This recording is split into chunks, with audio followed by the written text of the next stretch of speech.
Hello à toutes et à tous et bienvenue dans l'univers Born to Hustle, le podcast des mamans entrepreneurs, des momagers, qui nous parlent de leur parcours et de leurs aspirations.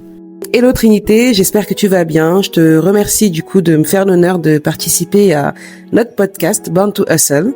Je te souhaite la bienvenue. Bonjour Vanessa. Comme pour toutes les momagers que j'interviewe, donc j'ai quelques questions à te poser. On va commencer pour la première qui est, on va dire, je pense la plus simple. Trinité, alors, dis-moi qui es-tu, qui se cache derrière Calista Beauty, et raconte-nous un petit peu la femme que tu es avant d'être l'entrepreneur. Déjà, je souhaiterais te remercier de m'avoir donné cette opportunité de pouvoir m'exprimer sur un sujet qui me tient particulièrement à cœur. Et je te confirme que je vais bien et j'espère que toi aussi. Et c'est vraiment un plaisir pour moi de partager ce projet avec toi, qui est aussi une femme entrepreneur, une maman, courage comme moi. Donc ça me fait très plaisir d'échanger avec une personne qui partage le même train de vie que moi. Et donc on en vient effectivement à qui je suis derrière Calista Beauty. Comme tu l'as dit tout à l'heure, donc je suis une jeune femme de 37 ans, mère de 4 enfants et épouse. Pendant plus d'une décennie, j'ai été cadre dans l'immobilier pour une entreprise australienne. J'ai réussi tant bien que mal à allier cette vie et tous ces rôles pendant presque 15 ans, jusqu'au jour où j'ai eu envie d'autre chose et j'ai plus ou moins décidé un peu aussi par la force des choses, parce qu'on m'y a poussé aussi à changer de vie, parce que malgré tout ce que je réussissais à obtenir, malgré un train de vie confortable, il y a quelque chose qui me manquait, c'était la notion de bien-être profondément. Et je me suis perdue en fait dans toute cette course parce que je ne savais plus après quoi je courais. Après l'argent, après le succès, tout cette réussite servait à quoi s'il y avait plus de joie et d'excitation dans mon quotidien, s'il y avait plus d'épanouissement, et puis surtout si on n'avait plus le temps de dépenser en fait cet argent, ni l'envie ni le bien-être. Donc c'était vraiment la première source de motivation pour en fait ce changement de vie, et qui a conduit à faire naître ce beau projet qu'est Calista Beauty.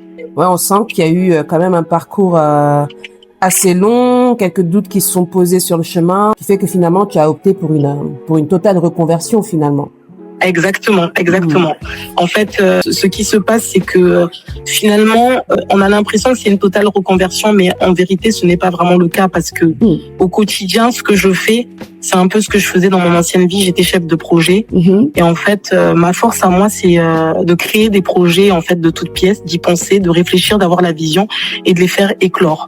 Donc aujourd'hui, c'est un institut de beauté, mais demain, ça aurait pu être un garage automobile ou autre. Par exemple. Et en fait, la méthode est la même finalement. La méthode est vraiment la même. Ce que j'ai fait, c'est tout simplement d'allier l'utile à l'agréable. C'est en fait conserver mes compétences, mais les mettre à profit en fait dans un nouveau secteur d'activité. Un secteur en fait qui me plaît parce que voilà, comme je t'ai dit auparavant, j'avais cette envie de bien-être et je me suis dit qu'est-ce que je pourrais faire, dans quel domaine je pourrais travailler. Et en fait la réponse c'est faite de manière naturelle.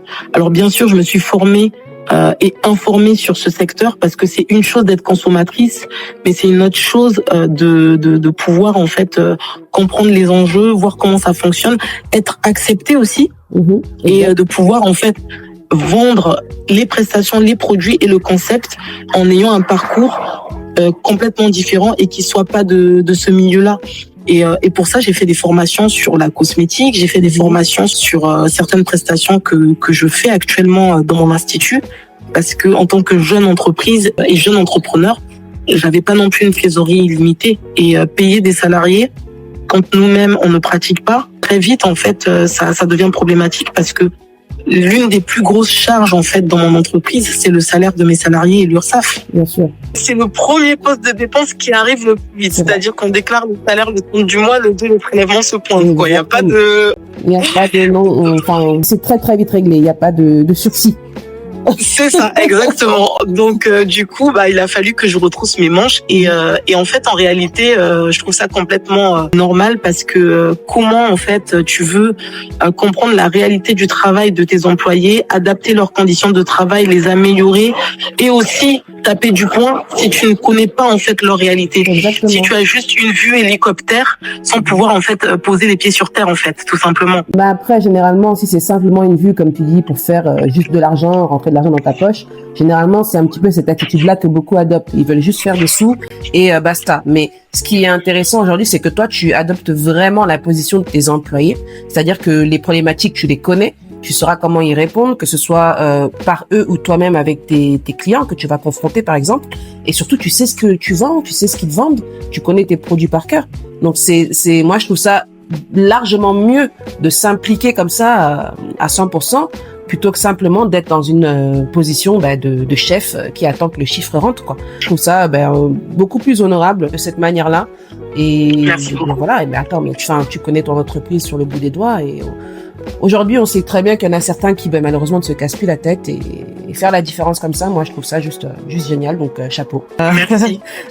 Écoute, je crois que tu as un petit peu répondu à ma deuxième question, mais aujourd'hui, Calista Beauty, oui, c'est un institut, c'est vrai, mais qu'est-ce que tu proposes exactement comme service finalement au niveau de ton institut? En fait, Calista Beauty, c'est au-delà en fait d'un institut de beauté, c'est vraiment une entreprise, une vision et des ambitions.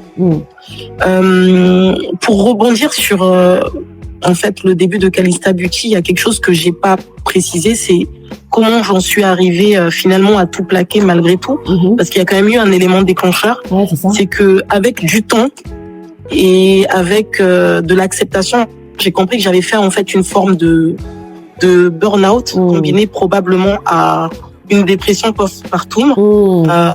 Aujourd'hui, je suis capable de mettre ces mots. Avant, je ne savais pas ce que c'était parce que en fait, tout s'est passé à l'arrivée. Après 3 garçons, j'ai eu une petite fille. Enfin, mon rêve absolu. La petite princesse. Exactement. Donc après près de 10 ans de bons et loyaux services, mon retour en congé maternité s'est très mal passé. Je souhaite pas faire de déballage parce que j'ai pour habitude de toujours rester positif et correct sur mon ancien parcours. Il le faut. Et je considère quand même que d'une certaine façon, toute ma condition de femme, de mère, de famille nombreuse en plus, m'a un peu poussée à la sortie. Et donc, pour passer les détails un peu compliqués, j'ai pu sortir grâce à une rupture conventionnelle. Voilà. Et de là, j'ai passé un vide puisque ma fille avait 3 mois et demi.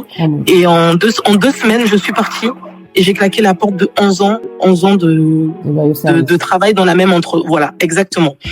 Et donc là, c'est un gros vide parce que on ne sait pas ce qu'on va faire de sa vie parce que il y a eu des choses négatives qui se sont passées, donc on doute de sa valeur. Exactement. Et puis à côté de ça, on est fatigué, on a les hormones. Moi, j'ai été une maman allaitante presque jusqu'à un an. Donc, ça veut dire que je ne dormais pas non plus la nuit.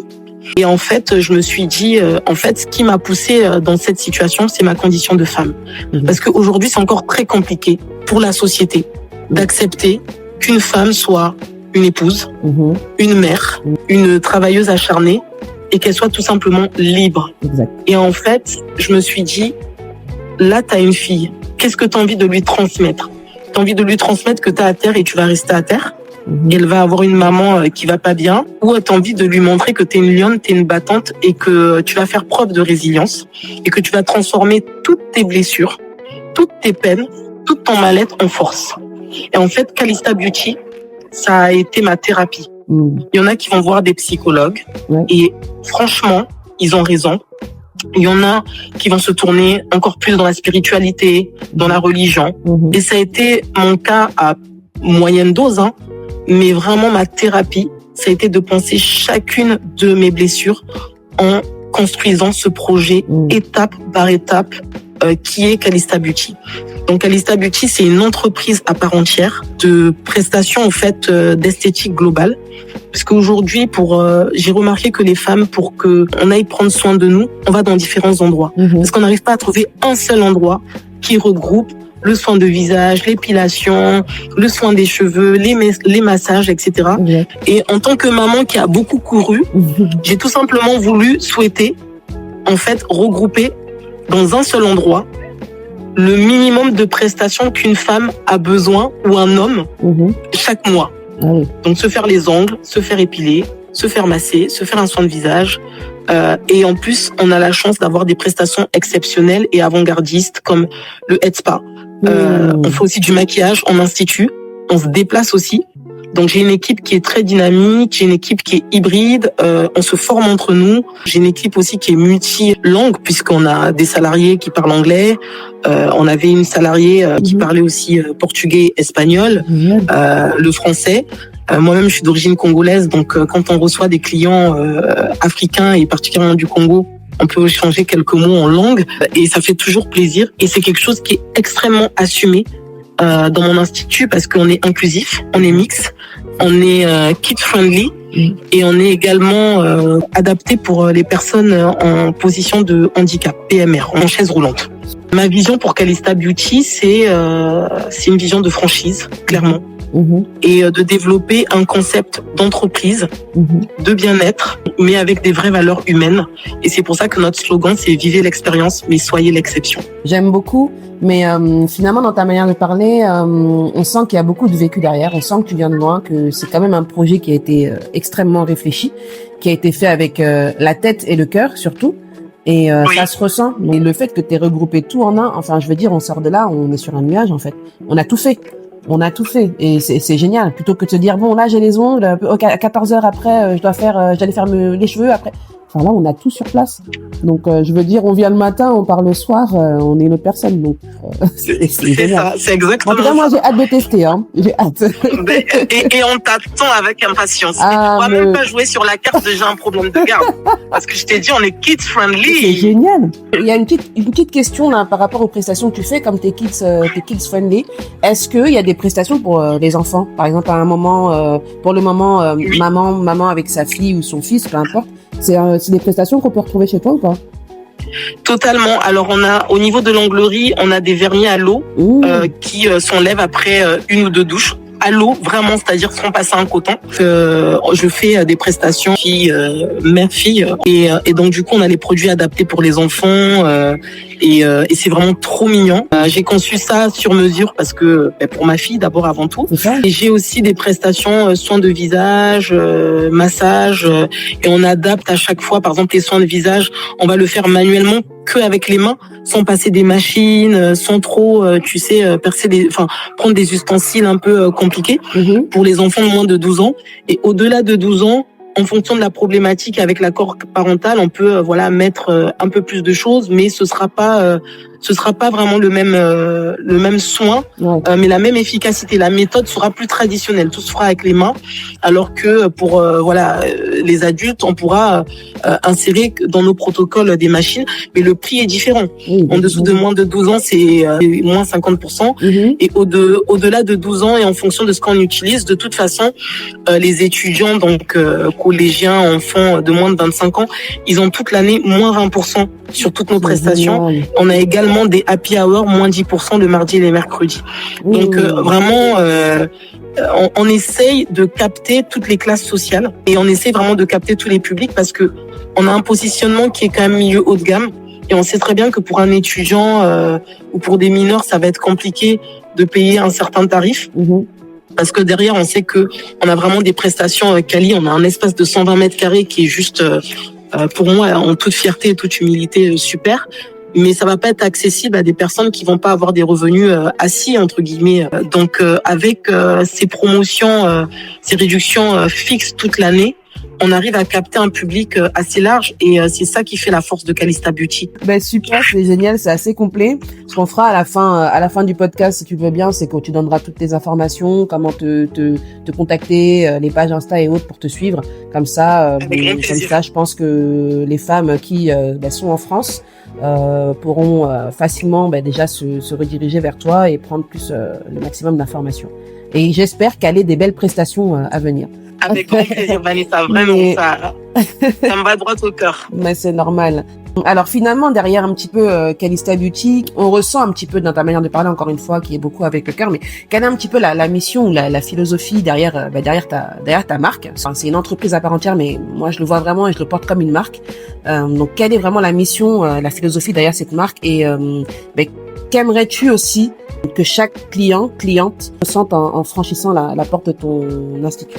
Étant donné que pour moi, ça a été un projet d'abord humain avant d'être un business, chaque client qui passe ma porte, je veux qu'elle ressente en fait que elle est unique. Chaque prestation est unique parce que on a des visages différents, des teints différents, des cheveux différents, des mains différentes, et donc l'expérience, elle est toujours personnalisée. Donc, je veux vraiment mettre l'humain au cœur en fait de mon activité. C'était vraiment le message principal. Et pour ça, j'avais une mission principale, c'était le confort de mes salariés. Et que si elles ne se sentaient pas de rejoindre cette aventure entrepreneuriale, qu'elles me le disent à l'instant T, mais qu'une fois qu'elles acceptaient ce challenge, il fallait y aller à fond. Parce qu'en fait, c'est une réalité, je suis pas soutenue par un groupe, je suis pas soutenue par un investisseur. J'ai juste moi, mes armes, mes 2 pieds, mes 2 mains, ma tête et mon enthousiasme. Et vraiment, c'est ces valeurs-là de travail, de commitment. Et donc, l'humain est vraiment au cœur de mon activité. Et c'est pour ça que j'ai développé des partenariats aussi avec des maisons de retraite. On se déplace pour faire des soins aux pensionnaires. Je l'ai vu dernièrement dans une de tes publications. Exactement. Donc, j'essaie de rester cohérente avec mes valeurs en tant que personne, les valeurs que je veux insuffler dans ma société. Et ça commence d'abord par mes salariés. Et ça impacte forcément ma clientèle. Donc, c'est vraiment ce qui me motive derrière Calista Beauty. Et aussi parce que je considère cette entreprise comme un héritage et un hommage. Un héritage pour ma fille, un hommage pour les femmes de ma vie. Donc, ma mère, donc comme toi, hein, c'est l'une des personnes la plus importante de ma vie. Je pense qu'après Dieu, c'est elle. Exact. Voilà, tout simplement. Et je voulais lui montrer que sa fille pouvait faire de grandes choses, du moins qu'elle essayait. Et je voulais aussi montrer à ma fille que, tu sais, dans ma fille, tu dois pas avoir peur de rêver grand. Et qu'avec du travail, de l'éthique et de bonnes valeurs, tu peux réussir tout ce que tu veux dans la vie. Et quand bien même tu rencontres des échecs, ne les considère pas comme des échecs et considère-les comme des leçons pour mieux rebondir, en fait. Et j'insiste vraiment sur ça et sur les femmes. C'est pas du tout que je néglige la place des hommes dans la vie, mais je pense que c'est beaucoup plus difficile pour les femmes dans le monde tel qu'il est fait. Et je pense que c'est important de se valoriser, de se soutenir et d'avoir cette forme de sororité entre nous pour en fait déjouer en fait les statistiques que la société veut bien nous imposer en fait. Je suis totalement d'accord avec toi, totalement alignée et j'aime beaucoup cet aspect d'héritage pour ta fille. Ce que j'ai fait avec ma mère, c'est exactement ce que je dis, c'est maintenant à notre tour d'être de l'autre côté du miroir et de placer nos enfants devant et de faire du mieux qu'on peut chaque jour au quotidien. Et on a des enfants aujourd'hui qui sont, je pense, très matures, qui comprennent pardon très vite les choses. Il suffit de bien leur expliquer avec les bons mots. Et j'espère que demain, nos enfants comprendront aussi tout ce qu'on a eu à faire pour eux, tous les sacrifices qu'on a eu à poser pour eux, et qui nous en voudront pas parfois pour les journées manquées, mais qu'ils comprendront que c'était pour eux qu'on le faisait. Donc très, très touchant ce que tu dis, je suis totalement alignée. Calista, pourquoi Calista? C'est une très bonne question. C'est une très bonne question parce que je vais vous faire un peu rire du coup, pour être un peu moins solennel. Quand j'ai enfin appris que j'attendais une petite fille, t'imagines même pas la joie, donc je vais passer très rapidement sur cette partie. Et là, il a fallu se mettre d'accord sur un prénom parce que pendant tellement d'années, on n'avait que des prénoms de garçons. Et là, je suis partie complètement en cacahuète. J'ai commencé à regarder des prénoms un peu de partout avec des significations, etc. Et je suis tombée sur ce prénom, Calista, qui est un prénom grec qui veut dire la plus belle, le plus beau. Et donc, j'ai eu un coup de cœur. Et c'était pour moi un prénom incroyable en plus. Et j'arrive avec beaucoup d'assurance et je propose à mon mari. Je lui dis, écoute, pour notre fille, le prénom Calista et tout, t'en penses quoi? Il me regarde. Il me dit, t'es sérieuse là? C'est quoi ce prénom? Il me dit, t'as cru que c'était une danseuse de salsa? Tu dis, qu'est-ce que tu racontes? Je lui dis, mais ça n'a rien à voir. Il me dit, ça fait latin, t'es pas latine. En gros, il m'a taillé. J'étais brisée. J'étais brisée. Je me suis dit, mais c'est mon prénom coup de cœur. Et en gros, tu me fais comprendre que c'est un prénom, en gros, de danseuse espagnole, quoi. Oh Enfin, my je sais pas ce God. qui m'avait sorti. Et donc, j'ai boudé pendant quelques jours. Et finalement, on a changé de prénom, on est parti sur autre chose. Et j'ai gardé ce prénom, Calista, dans ma tête en me disant qu'un jour, je pourrais réussir à le donner à une de mes nièces. Puisque moi, franchement, j'avais dit, les enfants, c'est fini. Donc, je l'ai gardé dans un coin dans ma tête. Je sais pas à qui je l'aurais donné, à ma filleule, à ma nièce, mais j'aurais vendu ce prénom, mais à n'importe qui. Et là, quand j'ai décidé d'ouvrir Calista Beauty, j'avais pas de prénom. Et je me suis dit, mais attends, la plus belle, la plus beau, la signification, elle est juste topissime. Et en plus, ça me permet, en fait, de pouvoir réutiliser ce prénom. Ah, mais c'est ce que je te dis. Et voilà comment... C'est la revanche. Et j'ai dit à mon mari, pion, voilà, tu veux pas entendre Calista, ben là, tu vas bien entendre Calista tous les jours, même plus que ta fille, tu vas voir. Finalement, on a eu Calista et Iris, ma fille. Voilà, c'est ça. Incroyable. Non, mais c'est fou. Ben, pas mal, hein. J'aime bien danseuse espagnole. Pourquoi pas? Et du coup, Calista existe depuis combien de temps? Alors, officiellement, l'entreprise a été créée en octobre 2023. Et donc, du coup, le temps d'obtenir un peu tous les financements, le local, les travaux et d'y aller, go. On a ouvert l'institut en termes d'exploitation le 4 janvier 2025. Donc, t'as vu, il y a du passif derrière, il y a la préparation. Mais ça va encore. Je trouve que pour le temps que t'as mis, 4 mois, ça va. Parce qu'il y en a pour certains, ça peut être beaucoup plus long. J'ai charbonné de ouf. C'est ça. Et comme je t'ai dit, je pars pas de zéro. J'ai un bagage, voilà, je suis quand même cadre à la base, hein. Enfin, je le suis toujours puisque mon passé n'efface pas ce que je suis aujourd'hui. Mais je suis quand même cadre dans l'immobilier. J'ai travaillé avec de très grosses sociétés internationales. Donc, si tu veux, je dis pas que Calista c'est un petit projet, pas du tout, parce que j'avais que mes propres épaules. Mais j'ai une capacité à brasser des heures de travail et du stress qui est extrêmement importante.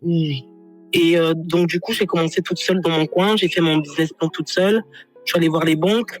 Mon local, j'ai négocié sans avocat le bail du fait du coup de mon passif dans l'immobilier. Donc voilà, j'ai eu quelques casseroles aussi. Hein. Attention, hein, tout n'a pas été un long feu tranquille. Mais voilà, j'ai bossé franchement presque nuit et jour parce que comme j'allaitais ma fille, qu'elle dormait pas la nuit, elle était à côté de moi et puis moi j'avais mon PC. C'est ça. À 2-3 heures du matin et puis voilà, c'était ma petite life. Donc je me suis fait une forme de discipline et je me suis pas laissé aller au chômage entre guillemets. Ah, ça enclenche un petit peu finalement derrière la prochaine question que j'ai pour toi, c'est que là tu es maman, tu as 4 enfants, tu es chef d'entreprise et en plus aujourd'hui dans le domaine de tout ce qui est esthétique, beauté, c'est très exigeant, comme dans d'autres domaines bien sûr, mais tout ce qui est esthétique, ça va toucher à, il faut faire attention à tel produit qu'on utilise, etc. Mais finalement, après, avec ces 2 casquettes prioritaires principales, comment tu fais pour gérer tout ça au quotidien? Bon, avec ton background de chef de projet, il y a quand même, je pense, une certaine organisation qui est là, mais pour les mamans qui sont dans ce cas-là, comment tu arrives à gérer? Peut-être que ça pourrait aider aussi. Alors moi, je suis quelqu'un d'extrêmement vrai et je n'aime pas mentir. Et donc l'idée c'est pas de casser le moral ni de vendre du rêve, c'est vraiment d'être le plus réaliste possible par rapport à ma situation. C'est vraiment pas facile. C'est vraiment pas facile et je pense qu'il n'y a pas de recette miracle. À titre personnel, ce qui me permet de tenir tous les jours et de me lever chaque matin, c'est la foi. La foi que j'ai en mon projet, la foi que j'ai en moi, la foi que j'ai en Dieu et surtout, j'en parle en dernier, mais c'est pas parce que c'est le moins important, c'est le support système que j'ai autour de moi. J'ai un support inconditionnel de ma famille, de mes amis, de mon mari et de mes enfants. Je vois dans leurs yeux une forme d'admiration sur ce que je fais, même si ils ne voient pas tous les sacrifices, parce que la plupart du temps, ils dorment quand moi je travaille et la journée, ils ont leur propre journée et ils ne se rendent pas compte que j'ai 2 journées en une. Et le but, c'est pas de les faire culpabiliser de cette vie-là qu'ils n'ont pas choisie. Mais il faut vraiment être super bien entouré parce que l'entrepreneuriat, c'est beaucoup de solitude dans sa tête, beaucoup d'incompréhension de pourquoi on s'est lancé dans cette vie-là, alors qu'on avait tout qui était beaucoup plus simple en étant salarié. Enfin, c'est ce que les gens se disent en tout cas. Donc c'est beaucoup de foi, la foi et beaucoup de résilience. On apprend en fait à hiérarchiser les problèmes et les priorités. Et en fait, à comprendre que, et même si tout ne va pas dans le sens qu'on veut, en fait, on sauve pas des vies. Et je suis pas médecin, Et franchement, j'envie pas les médecins parce que j'imagine que eux, ils n'ont pas cette possibilité qu'à un moment donné de se dire quand tout me dépasse, eh ben j'arrête en fait. Okay. J'arrête, je ferme mon tel, etc. et tout. Et en fait, malgré tout, même si c'est difficile, en tant qu'entrepreneur, on peut quand même le faire. Et donc en fait, j'ai juste appris à dire stop quand c'en était plus possible et de reprendre avec un souffle un peu plus positif 2-3 heures après ou 2 jours après. Mais je te cache pas, hein, Vanessa, il n'y a pas un seul mois où je pense à tout arrêter, à fermer, à déposer le billet. Pas un seul mois depuis l'ouverture. Pas un seul mois. Et ça dure jamais très longtemps, mais ça me traverse. À chaque fois que j'ai une difficulté, j'ai l'impression qu'elle est insurmontable, que je vais pas y arriver. Et donc quand j'arrive dans cette situation, j'ai un peu une forme de crise d'angoisse en fait intérieure. Je sens que ça monte. À ce moment-là, je coupe tout. Je coupe vraiment tout et je m'autorise à pleurer.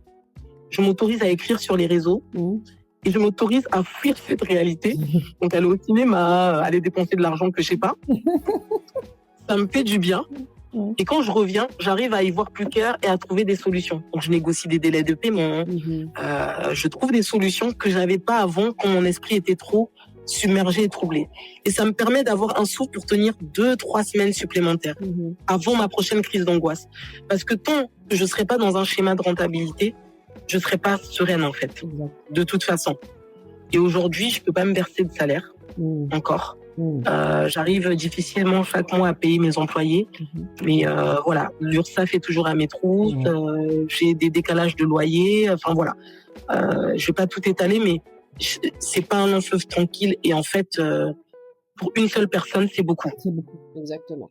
Donc en effet, tu me dis si tu n'avais pas été entouré comme tu l'es, le craquage quoi depuis longtemps finalement. Écoute Trinité, ça a été vraiment très clair. Tu ne brosses pas un tableau idyllique. Tu expliques vraiment que l'entrepreneuriat, c'est quelque chose où il faut le cardio, déjà de 1. Et surtout, il faut être aussi assez bien entouré pour ne pas flancher, entre guillemets, dès la première épreuve. Et en effet, ça, je trouve ça important de le dire comme ça, plutôt que de dire les gens, lâchez tout, lâchez votre CDI, balancez-vous dans l'entrepreneuriat. Non, faut pas foncer tête baissée. C'est quelque chose de réfléchi et surtout il faut pas se lancer totalement seul dans cette aventure. Totalement. Je valide fortement ce que tu dis. Ça me fait passer à la prochaine question. C'est la beauté, elle peut et non, elle est vue très honnêtement aujourd'hui pour beaucoup comme un peu superficielle. Il y en a beaucoup qui prônent le retour au 100% naturel au niveau des cosmétiques, on utilise tel ou tel produit, on mange ici, on fait ça. Toi, quelle est un petit peu ta vision par rapport à ça? Qu'est-ce que tu réponds à cela et comment tu redonnes du sens à ce métier finalement pour passer outre cette vision simplement entre guillemets superficielle?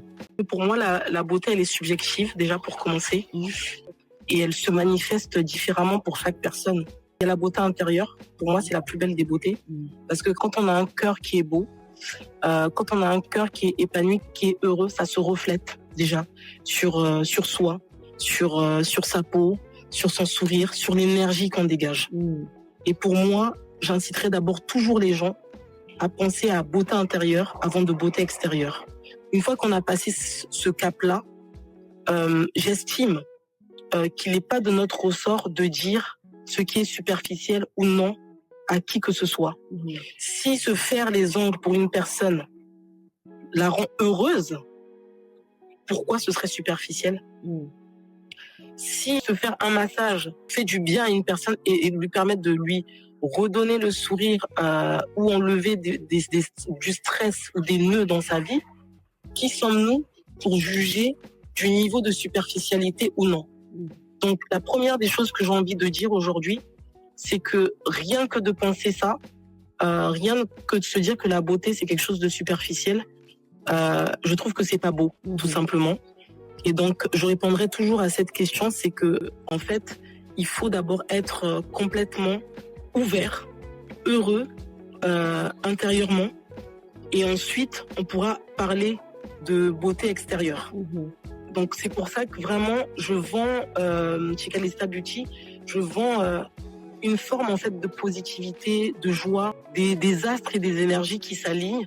Parce que des fois, j'ai des clientes qui viennent pour un soin de visage et tellement le feeling est bien passé on discute, on rigole, on échange. Laquelle décide de prendre d'autres prestations pour continuer ce moment d'échange ou même des fois de revenir alors que c'était du one shot et un dépannage. Donc moi je casse tous ces dictats parce que j'estime que ce qui nous rend heureux ne peut pas être superficiel. C'est impossible. Et ça reste une notion qui est extrêmement subjective.